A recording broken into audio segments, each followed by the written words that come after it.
Hiya, hiya. It's 40 years, the anniversary of the death of John Lennon. The day my lava lamp went out. The garbage keeps coming. Every time I get on to record, the garbage truck comes by. Geez, we have a lot of trash around here. Yeah, why not? We're on Facebook and YouTube. Speaking of trash, TikTok.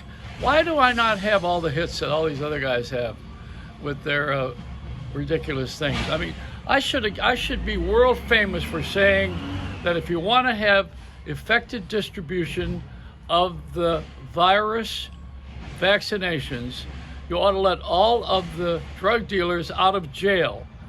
They're the best distributors in history, and they have experience. Now, you would think they would take that and they would run with it and put it on all of the various platforms and say, oh yeah, that guy, he said something that nobody thought of, or it was funny, or I was thinking of something, and this matches what I want to say, and you know. But instead, we're watching so much garbage. My truck went by too, Nobody gives us a shot. You know why? Well, they give us a shot. We don't want that kind. We want a little bit of mirth control, not gun control. So what happens is, see, we are in a quandrum right now. First of all, the world's upside down with this pandemic anyway. All our thinking is in our ass, and it's just that way. Even rich people don't have it easy because they can't spend their money anywhere except if they buy a yacht in a country. Maybe they'll buy a country, and then someone will visit them and they'll catch the virus. Like one guy did that, in Austin, Texas. He was a smart ass. He figured, okay, I'm going to go to my wedding. I'm going to hire my own private plane. And he was the mayor of Austin, Texas, and go to Mexico. We'll have it in Mexico. So what happened? He caught the virus. You can't escape something that is inevitable. A lot of this is your immune system. I've been immune to a lot of things. Well, first of all, I could take a punch. I've been doing the Bikram yoga, as you probably know if you follow my adventures, for about 28 years, and that's an hour and a half in a hot room. Not so much now because we don't gather. But the fact of the matter is that I have that built up it's built up my immune system. And I don't smoke, I don't drink, and I don't gamble. So, those would be good things, right? That's a good start. That's why I'm not allowed in Vegas. They don't want my tired butt there. I don't even go to a cat house. They don't need me in Vegas. Even the Consumer Electronics Show has been canceled this year. It's gone viral. My whole life has gone viral. Everybody's is. I don't like having a relationship with my grandchildren on Zoom because it's not enough. I can't reach out there and smack them. And you can't sneak them any candy either as a grandfather, which you would do, or reward them when the mother and father aren't looking. It's a different world right now for everybody. And if you're having results from this pandemic, you probably are extremely lucky. I know that some people are making a lot of money from it. I mean, Amazon and U-Haul, all these companies that provide services, they're making money, but they can't spend it. What are you going to do? You can't travel. You can't have people over for dinner. You can't shop. You can't go out and you can shop online, and it's not the same. We're social animals, and you can't touch each other. Social networking. Okay, how does that go? Social networking is everybody trying to be an entertainer or be entertaining or looking for something so that we can escape our own selves. See, so the ideal thing is what John Lennon says. Imagine there is a world without war. That's one thing. I hope we stay that way now.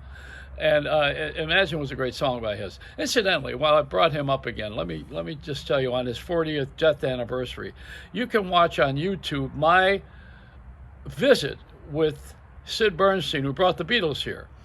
And I took him from Strawberry Fields, which is across the street from the Dakota where John was killed, and Yoko could look out her window and see the Strawberry Fields, which we all opened. I was part of that opening, and it was a beautiful park. It's a beautiful park in Central Park, and across the street is Yoko's window, so she can look and see exactly what's going on there.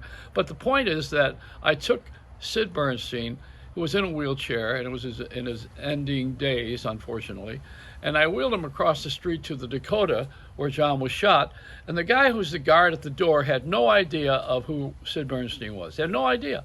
He very rarely, barely knew about John Lennon being shot in the front of the gate there, because that's probably an obvious thing with tourists coming by. But it's not an attraction, it's just simply a location. And Sid talked about it. He wouldn't let us in the gate, the guard. He didn't know that Sid Bernstein made this all possible. He's the guy that made it possible. And in the earlier years, too, I lived in Buffalo, but I'd come to New York and stay at the Dakota when Bob Crew, who produced the Four Seasons, my good friend, he lived there. A lot of famous people lived in that place, but that's beside the point. John Lennon was a wonderful inspiration. Yoko's still with us. Sean Lennon's good. He had a couple of children, and I think for the most part, the Beatles are never forgotten.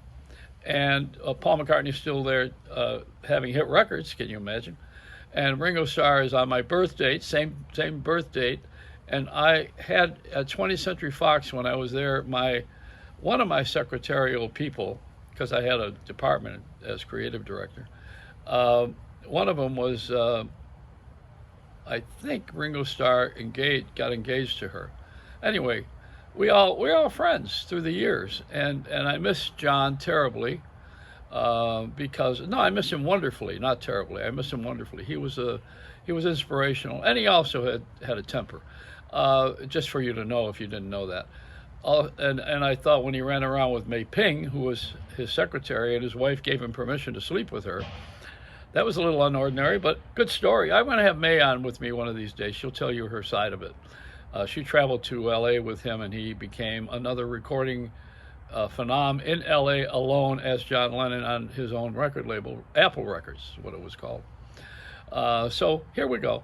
It's another adventure, and I think that when we get over this virus here and everybody gets a shot and we all get going, we can realize that we've made some advancements in culture with women having vice presidency and other better jobs that they want, things that they want to do for equal pay. And I think you'll see we've made some advancements with the black community, having moved into a place where there's some opportunity and money. And I think the next thing to work on is age. So here I am. We're the thing that you need to take care of, because we're living a lot longer than you thought. And we're very, I'm going to tell you, I have something that you can't get without living this long. It's a Reynolds wrap.